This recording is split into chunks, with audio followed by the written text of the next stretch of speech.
So this week I used tarot to guide my writing, and instead of that, it just tore me to shreds personally. And we're going to talk about that today on our 10th episode thing. Hi, my name is Vanessa. I am writing a novel in 2 years, allegedly. I am a professional writer. I'm a TV writer. I've written for shows like How to Get Away with Murder. I've written for The Sandman, and I've written for Fate the Winx Saga Season 2, and I've also developed anime. You see, I'm breezing through that shit. Today's episode is off the cuff because I didn't really have time to plan for it. And I have to go in like 40 minutes. And I kind of think I'm going to change my whole entire look. Not a big fan of it today. It is what it is. We're going to just wing this shit. The look needs a lash, and I'm aware of that. I just didn't have time. So with all that's going on, the US bombing Iran and the continued attacks on our cities with ICE, the potential, not the potential, but the growing threat of genocide on trans people here in the States. I didn't give a fuck about about this. It's just too much. It's too much going on. I also have a writing gig that I'm working on, and that took a lot of creative energy out of me. So this week I was just kind of like in a bit of a slump. We have all the tools and things, but sometimes the world around you, you can't get it out, and all you have is discipline, which, remember the Wonder Book? It talks about discipline as a way of like maintaining the creative outputs.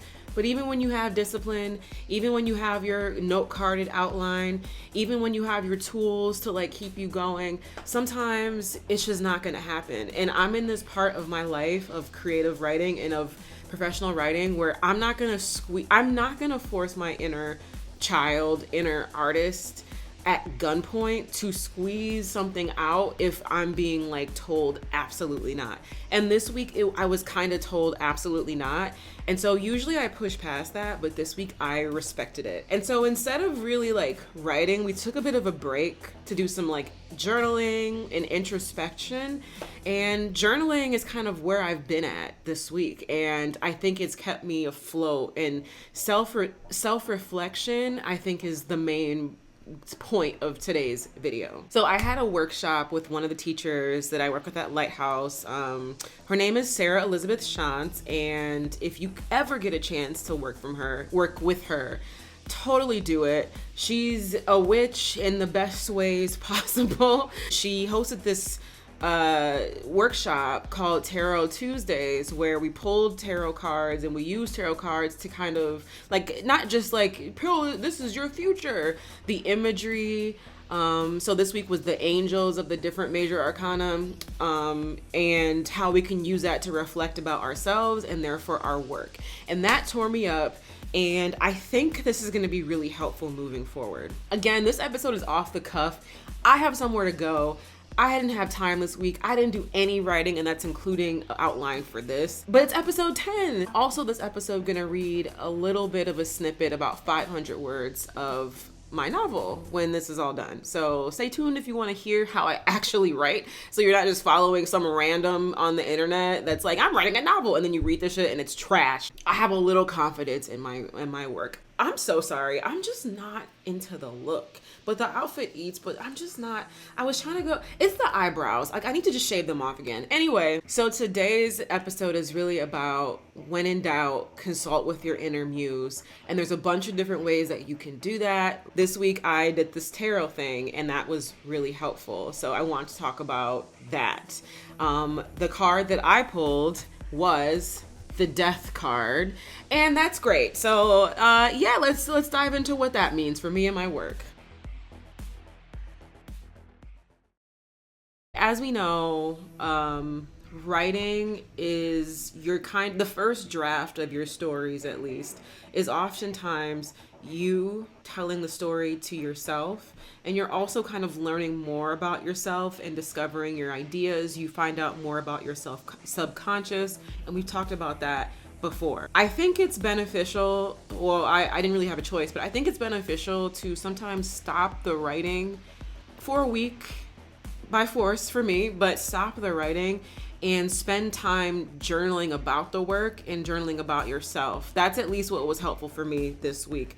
And some of the major questions that she asked during this tarot class was really helpful, and I think it'll help me back when I get back on the horse and I'm writing again. So she asked a bunch of questions and had us pull cards to kind of answer that question. She did not make us go through like, let's read what this card means. It was like, what is your interpretation of it? Kind of, let's be guided by your inner knowing versus kind of being told what this means, and kind of like it shapes what your opinions are, and she didn't want that. I pulled 2 major cards. This is my tarot set. I got this in New Orleans when I went a while ago, magical experience, whatever. Okay, so the first one that I pulled was this death card. Hopefully you can see. And then the second one that I pulled was the Knight of Swords. And I really hope that this doesn't turn people off who aren't really into tarot. It doesn't really matter. It's just like, think of it as a self-reflection exercise. I don't necessarily believe in it telling me the future. I think it just is a way to like think of like journaling cards. Like, it just kind of is a way to think about things that you already know. But I do believe in the metaphysical. I believe in a lot of things. I feel like if you believe in one thing, you kind of have to believe in them all, just because I'm like, well, if I believe in your God, I have to believe in your God, and I have to believe in magic, and I have to, because like, who fucking knows? I can't just pick. Anyway, the first question that I think I want to talk about is when I pulled the Knight of Swords. And what I understood this to be is moving forward. This is what it looks like. Moving forward and charging ahead. One of the questions that she asked before we pulled this card it related to your shadow side, and like how your shadow self, or if you don't like that terminology, how your subconscious self affects your work. What is it looking for? What does it need? And I think pulling this card was a really good was a really telling thing. So I pull cards every single morning just to kind of think and reflect, and I keep getting this card. And like I said, to me, it means moving forward, taking charge, charging ahead. And in this question about my shadow self, I think I realized that with this work, I am slow to acknowledge what I'm doing to other people. I'm very slow to move forward on projects myself because I'm constantly doubting myself, even though all the choices that I make kind of always work out. I hide what I'm doing, and I feel like we as artists sometimes don't feel proud of what we're doing or feel like it's worth celebrating just to start something new, because it's like, okay, who fucking cares? And honestly, I'm tired of it. I'm really tired of it. Like, I don't know, it could be just me. Maybe you feel this way too, or you felt this way, but I don't know. With everything that's going on, I'm not gonna get dark, but you just don't know what's around the corner. You don't know when the next illness is. You don't know when the next attack on us is. You don't know when the next attack on other people is. We're able to live stream war. Like, it's so much that I'm like, what the fuck am I hiding? Like, why am I timid about this? Why am I not just charging ahead? And I actually came up with an idea that is helpful for some of the community work that I do. And still, I'm like, well, that would require reaching out, and I don't know if I should reach out about this because I don't know.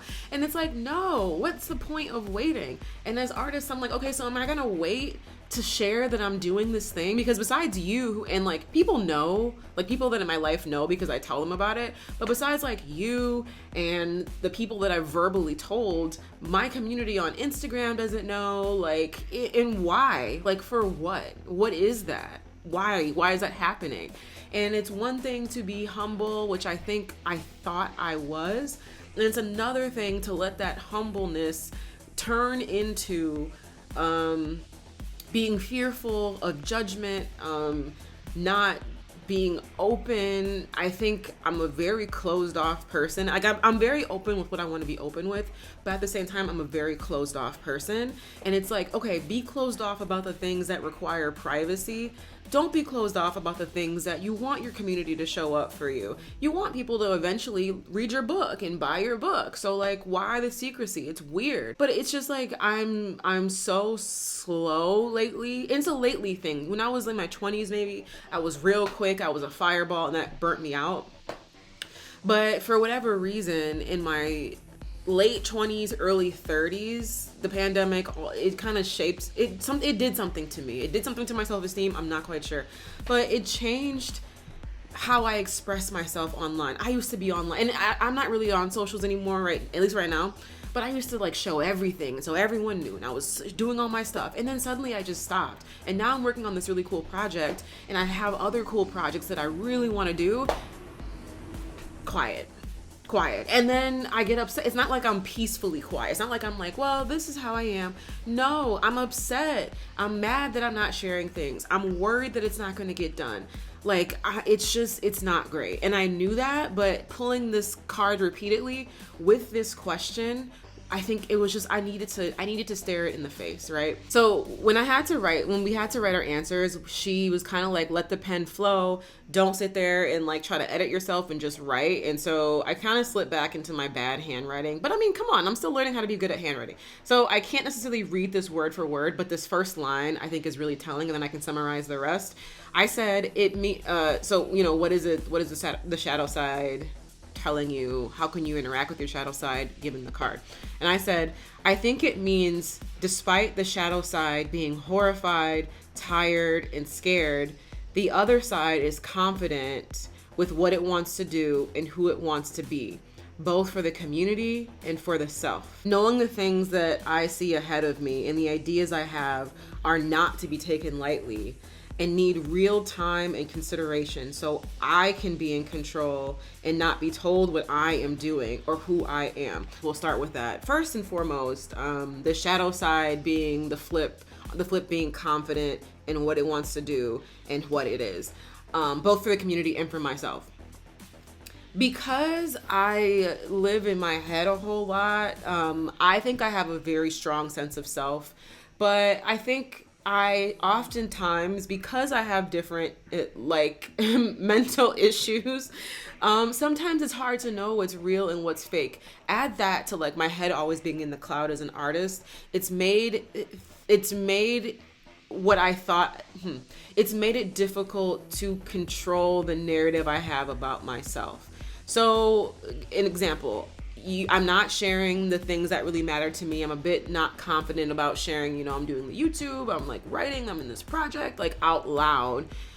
All I have then is someone else's interpretation of me because I've pushed that stuff down so much. So I can say, yeah, you know, I'm just like doing my best to go to class. And then the response might be, no, you just don't want to hang out. And it's like, oh shit, is that the truth? You know what I mean? Like being told who I am and what I believe in versus being confident, knowing who I am and what I want to do, both with this book, with the community, and with myself. I think I'm a very self-assured person on the one side of me, but the other side of me, which I think I've let grow for many different reasons, is this kind of quiet, timid, I will drop into wherever you're at. I will become whatever you need me to become. And then I'm salty when I feel like you don't understand me. I think it reflects in how I present my work. You know what I mean? Like, so for example, the couple weeks ago when I was struggling to figure out what this book was about, it was almost like I was relying on like, well, what do you think it's about? And like, why am I afraid to say, this is what I feel?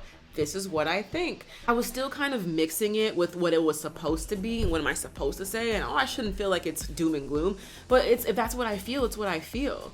Like I'm letting some metaphorical person tell me what this book is supposed to be. You see what I mean? So it translates, it's more than just, you know, you need to have some self-assuredness, It still translates into my work, what I think about my work and how I show my work. And then we get to the point where I say I need time, that my ideas are not to be taken lightly, and that I need time and consideration. So first of all, I don't take my ideas that lightly. I think I do it no matter what. I just think that I try to hide what I'm doing so I'm not,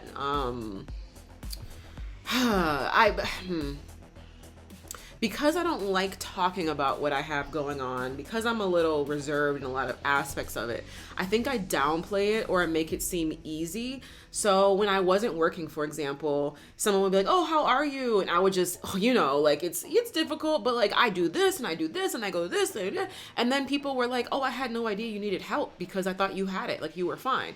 So the flips, that's cool, but you know, conversely, I do it too, where it's like, well, "What are you doing?" "Oh, I'm in this book project." "Oh, I'm doing this thing." But it's no, you know, it's cool. It's cool. You know, yeah, sure, I can totally hang out with you even though I have a deadline. No, I can totally, you know, go out. Like, yeah, it's fine. I can drink even though tomorrow I have class, and like I can fucking party even though I really can't fucking party. You know what I mean? Like I do the thing, but I don't take it seriously enough to live this shit out loud so other people know that I take it seriously. It doesn't matter if they take it seriously, but I have to take it seriously enough to set boundaries for my projects to grow. And I haven't done that. During 2020, it's so funny how opposite it is now, but I had a period of like loneliness, not during the height of the pandemic, but like I had like a fear of going outside. Once outside started to open up, I was really anxious. I think being inside, I didn't realize had affected my social anxiety a bit. So, oh, I'm sorry.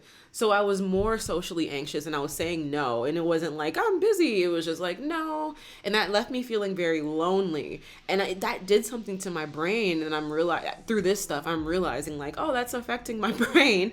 And so now with the like trying to make sure, and now I'm the complete opposite. I have too many things to do, too many activities. My attachment to people and my attachment to these activities supersedes my need to be like, "Hey guys, I'm in it's not college, but I'm in a semi-college like program. I'm flying to Denver for an intensive for this program. I need to write query letters. I have a manuscript due at the end of this year." And I'm so blasé about it that like people, they don't really see it for what it is. Like it's just like, "Oh yeah, Vanessa's doing that thing. They're doing that thing. Whatever, who cares, you know?" And because they're feeling that way, that I feel that way. And I need to come forth with taking my shit seriously. So whether they take me seriously or not, my shit has precedence. Woo. And then finally, the time and consideration. So that goes back to what I was saying about saying no to things. Again, my attachment has made me say yes to so many things over the years. Like since I was lonely and I was like, "Hey, I'm lonely, I have to say yes to more things." I got in the repetition of no matter what I feel, yeah, you can be anxious, you can be tired, don't listen to that. That's also another thing. Like if you are dealing with some kind of like mental issue, mental disability, sometimes it's hard to know what's real and what's fake. And so for me, it was like, well, I have social anxiety and I'm tired, but that's just the illness talking. Like you should still go outside. So for years, I was just saying yes, yes, yes. And I didn't really care what I felt because it was like, you're just trying to keep me in, you know. And here we are now where shit's getting serious. I have the friends, I have the community, and I am unable to tell whether or not this is something I need to say yes to or something I need to say no to. And so I don't give any time to this stuff because I'm too busy like feeling like it doesn't matter if you're tired or it doesn't matter if you have classes. You have to say yes to keep your community. And that, my friends, is an attachment issue that we're not going to get into. And it's not just time to write, it's time to think. Wonderbook did that, mentioned it properly. Like I forgot what this would be under, but it's just like immediacy and seeing what's around you and living in the moment. I need time to think. I need time to consider what the fuck I'm doing. The major break that I had in my novel recently came when I was up at 1:00 in the morning, lying in bed. I'm like, I'm not gonna scroll, I'm just gonna lie here. And boom, I figured something out in the book. Like, and I got up and I wrote it down. I had time to think. What happens is I go from class to I have work stuff to, okay, and tonight I have to call this person, I have to go to this thing, I have to go to this thing. And so I'm never considering the tasks, the book, until I'm back sitting down writing. And by then it's too late. That's what's wrong with me this week. It's too late. I don't have shit to say because I've been out partying all weekend. Child, I gotta go. I gotta wrap this up very soon. Very soon. But yeah, so that's the first thing. That was the Knight of Swords. Moving on. The second major card that I pulled was the Death card. And I feel like obviously the death card, if you're not familiar with tarot, it comes off as like it's the worst thing. But when you think about death, what are you thinking about? It's not just like bleh. It's like transformation, one thing to another, an ending to maybe something else, who knows, but an ending to a new beginning, whether that's the dark abyss of death and the void, or an afterlife, who knows. I hope it's something, my God. So it's not just like, it's not a negative omen. It's more like an ending of something to begin something new. And it's not like there's a card called the Tower card, and that's like when something is pushed and like ending suddenly and like crashing down. The Death card is just, we're moving on. Something is ending.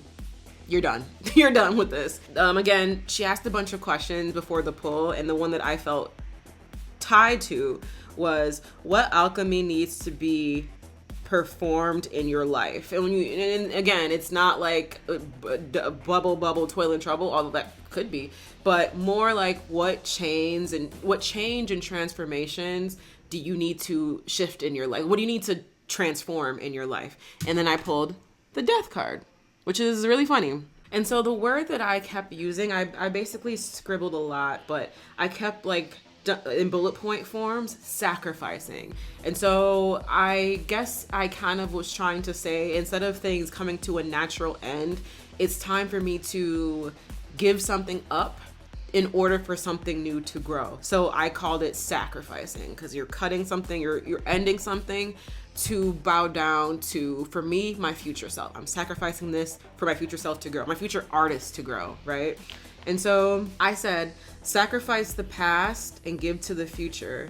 Sacrifice the life that I thought I knew would be for me, for the road that I cannot see. Sacrifice the me now for the me that needs to step forward as an artist. And I feel like all of those are very self-explanatory, but I want to really hit on the sacrifice the life that I thought I knew for the road that I cannot see.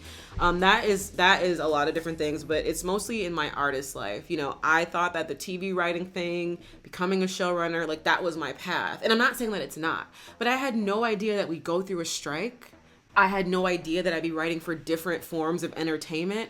And I certainly had no idea that I'd be writing a novel. And I had no idea I'd start this YouTube channel. I've always wanted to, but I had no idea this would be the reason why, right? So it's a sacrifice, because I think even though this is all great, you think you're gonna be somewhere as an artist by 31. By 40, by 50, by 25. You think this is gonna lead me down this road and this is what it's gonna look like. And for me, that has changed, because the industry has changed and the industry has made things considerably harder. I'm supposed to be at the highest level of a TV writer right now, but I'm still stuck in the middle, because it is what it is. And because I'm stuck in the middle, I decided to do novel writing, because I'm like, well, you know, I'm stuck in the middle and I've tried to pitch things out and everyone says no. And no, I kind of I want to take on what I want to take on. And so I'm going to apply for this. And then I got in. Who fucking knew this was going to happen? And now I don't know what's going to happen. I'm still kind of fearful about just letting go and seeing what my artist journey is. It might not ever be becoming a showrunner. It might be becoming a showrunner in 2 years. It might not ever be becoming a bestseller. It might be becoming a bestseller in 20 years. I'll have a book finished. That's all I know. And I have no idea what comes with that. I'll keep writing and I have no idea what comes with that. But I think letting go of that, like, this is what it was supposed to be and this is what it is now. How do I merge the two? It's like, it's okay. It's okay. There doesn't have to be a merging of the two different lives. We can just go forward and feel confident. Going back to like not taking my ideas lightly, like, no, this is a huge deal. We're not just like stagnant and waiting in a pool. Like, we have started a completely new life as an artist. Let's go. We have completely new ideas as a community member and things that I can do with my writing to help out the community as best as I know. Let's go. Like, let's go. Going back to that Knight of Swords, let's go.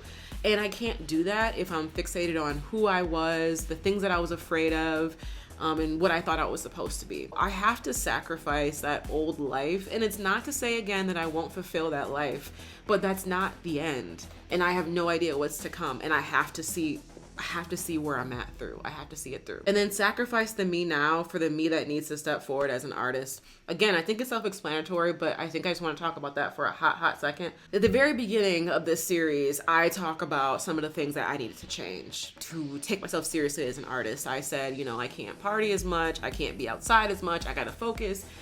And it's funny, LOL, but the reason why I said that is because it's not who me as an artist needs to be at this. It's not helpful for me. And listen, I haven't been perfect on it. The past 2 weekends, ripping and running, drinking and smoking. Like, it's just too much. And that's just not what me as the artist needs right now. Like, I'm gonna have to keep learning this lesson over and over because it's an identity shift and I'm fine with that. But maybe it's the death of a version of me that I don't want to let go of. Like, here's the thing. I don't like partying. I don't like being outside, but I like being outside and I'm always saying yes and whatever. It's a social anxiety thing. But maybe the me that needs to be sacrificed is the one that was so tied to attachments that they're saying yes to everything and so tied to something with the ego that I feel like going outside, it makes me cool, like maybe we need to assess why we're not doing the things that make us the artist that we need. Because some people can be fucking partying Monday through Saturday,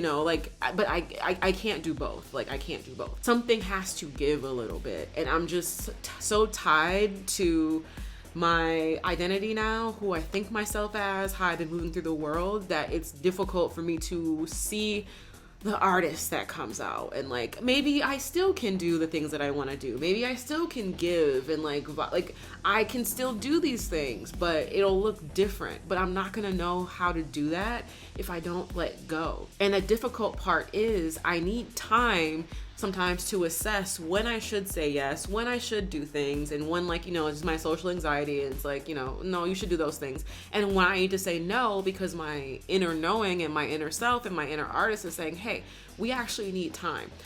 I'm feeling that this week heavy, which is why I think this was great that this came out. I have been saying yes to too many things. I have put my shit by the wayside. I've been writing, but like I haven't been marinating, and like I haven't been studying. Like, fuck, dude, I think it's because I'm just tied to these attachments, tied to who I was, and I need to start to let go and sacrifice those things. So that is what the Tarot Tuesdays did for me. I hope you enjoyed this rant. I just wanted to just come off the cuff and yap a little bit. But to round this out, we had to ask, like, what stars are you reaching for? Because we pulled the Judgment card and there's stars and it's like people reaching up. And I said, I'm reaching for freedom, peace, craft, becoming the ultimate version of myself as far as like, how far can I push with craft? Being dedication, having a way to support the community, and releasing myself from anxiety that hurts myself. So that's what we're reaching towards. And I don't think there's this big, now I have this, I'm gonna change and like I'm gonna sacrifice myself. Like I know it's not gonna come just like that, but it comes in the small micro moments. For me, it's taking time and having control. Let's look at the schedule. Do we actually have space for this? Just because you have an empty space, do I have to fill it just because I'm attached to this person? And like, would they understand if I said, hey, I really can't do that this month? Like, let's start with taking time and assessing and letting myself wade through like what's the truth and what's not. I think that's a great first start. And with that saying, the reason why I'm pausing is because I'm prioritizing my art and my artists, my inner artists. So thank you so much for listening. So now I'm gonna read just a little bit of the novel. Again, it's written in my handwriting, so God forbid. Let's see. We're just gonna read like a few paragraphs of this. So this is gonna be chapter 4. Again, this is in the novel. I didn't do my spiel, but in the novel, it's written from a dual perspective. A monster who is dying, who's going through the memories of the last person that it's eaten to try to find clues as to why the fuck did I eat you and now I'm dying. And then it's also told from the perspective of the last person that it ate in their last few days. So this is chapter 4, and this is the memory. We're in the person's memory. Their name is Pumpkin. And this is objective point of view. So if you're wondering, why aren't we in her head? It's because it's objective point of view. We only get what's outside. No privileged information. I'm working on it. At 9 p.m., Pumpkin stepped off the treadmill after 5 hours of continuous walking. She bent forward and braced her hands on her thighs for a moment, breathing and sweating. Then she scratched at the wires burrowed under her skin. About 30 wires fed into puckered grafts set across various spots on her body. The treadmill was one of the only pieces of furniture in her dimly lit studio. Only half of the above fluorescent lights were on, the back half of her studio bathed in black. As she scratched, one of the lights flickered and died, and the darkness crept closer to her. Aside from the treadmill, there was a small TV attached to the wall directly in front of the treadmill. 30 black battery packs, each the size of a hard drive, were stacked on the floor in front of the sleek, high-end treadmill with a glowing display and a smooth black frame. The 30 black battery packs all had white Sweatworks Inc. logos stamped on the front. The stiff wires projecting from beneath Pumpkin's inflamed skin connected to each battery. Pumpkin glanced down at the batteries. Pumpkin glanced down at the battery charging lights, and all of them blinked green. She was done. Pumpkin turned off the treadmill and let out a shaky breath. She stopped the timer on her phone. She disconnected each wire from the battery first, then she plucked each wire from under her skin, leaving 30 empty holes along her torso. She threw the wires into a garbage bin in the darkness of her studio, and then she collected the batteries and put them in a lockbox attached to the wall.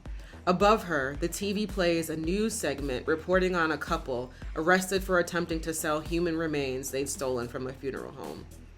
Pumpkin dabbed at the clear fluid weeping from the holes in her body, each opening filled with diluted blood and spilled over. That's it. So anyways, thank you so much for 10 videos. This one turned out really well. I really had fun, and it was very personal. So thank you so much for watching, and I'll see you next week. Bye.